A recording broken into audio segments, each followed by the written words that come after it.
अनासी तव्हां खे अपडेट कंदा हलूं त पीपल्स पार्टी सिंध में पीटीआई जूं ॿ वधीक विकेटूं किराए छॾियूं आहिनि। पीटीआई जे ॿिनि वधीक एमपीएस पारां पार्टी सां बग़ावत कई वई आहे। दीवान सची आनंद ऐं करीम बख्श गबोल सेनेट चूंड में वोट ॾियण लाइ सिंध असेंबली पहुता। ज़रियनि मूजिब दीवान सची आनंद ऐं करीम बख्श पीपी उम्मीदवार निसार खोड़े खे वोट कास्ट कया आहिनि। अहम ख़बर खां नाज़रीन तव्हां खे अपडेट कंदा हलूं पिया। पीपल्स पार्टी सिंध में पीटीआई जूं ॿ वधीक विकेट किराए छॾियूं आहिनि।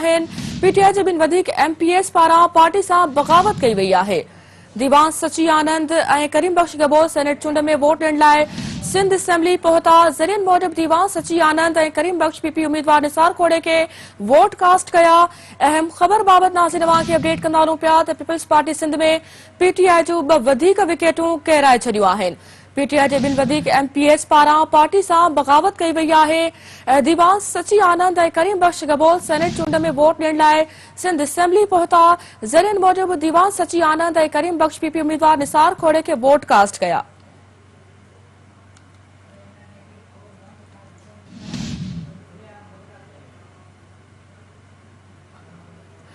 अहम ख़बर नाज़रीन तव्हां सां शेयर कंदा हलूं पिया। पीपल्स पार्टी सिंध में पीटीआई जूं ॿ वधीक विकेट किराए छॾियूं आहिनि।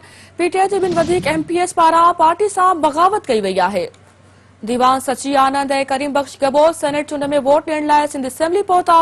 ज़रियनि मूजिब दीवान सची आनंद ऐं करीम बख्श पीपी उम्मीदवार निसार खोड़े खे वोट कास्ट कया। नाज़रीन तव्हां खे अहम ख़बर ॾींदा हलूं पिया। पीपल्स पार्टी सिंध में पीटीआई जूं ॿ वधीक विकेट किराए छॾियूं आहिनि। पीटीआई जे ॿिनि वधीक एमपीएस पारां पार्टी सां बग़ावत कई वई आहे।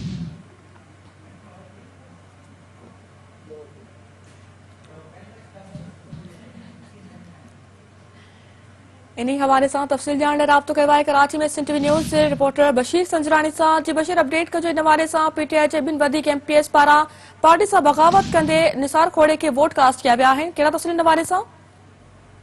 जी बिल्कुल ॿुधाईंदो हलां त अॼु सेनेट जी जेका फैसल वाधवा जी सीट जेका आहे ख़ाली थियल सीट अॼु हुन ते सिंध असेंबलीअ में चूंड आहे। चूंड जो अमल त पूरो थी चुको आहे। टोटल 101 जेके हिन वोट कास्ट कया आहिनि। पाकिस्तान तहरीक इंसाफ जे ॿिनि मेंबरनि पंहिंजी पार्टीअ सां बग़ावत करे सिंध असेंबली पहुती ऐं वोट जेको आहे सो उहो कास्ट कयो आहे। हाणे त उहो रिज़ल्ट खां पोइ ख़बर पवंदी त उहो वोट किथे वियो आहे। हिन वक़्तु जेको आहे सो पार्टी जा जेके पीटीआई जा ॿ एमपी आहिनि, सचे आनंद, उन्हनि सां बि असांजी ॻाल्हि ॿोल थी आहे। करीम बख्श गबोल जॾहिं त सचे आनंद सां असांजी ॻाल्हि ॿोल थी आहे त पीटीआई तरफ़ां अॼु बाइकाट हुन बावजूद बि आया हुयो। हुन चयो त असीं ख़ुदि मुख्तियार आहियूं। जीअं मेरा मर्ज़ी वारो हूंदो आहे, असां बि उहो ई सम्झी करे हिते पाण पहुता आहियूं। असीं ख़ुदि मुख्तियार आहियूं ऐं पंहिंजो वोट जेको आहे असां कास्ट कयो आहे। जॾहिं त पीटीआई असांखे बाइकाट जो न ॿुधायो हुयो।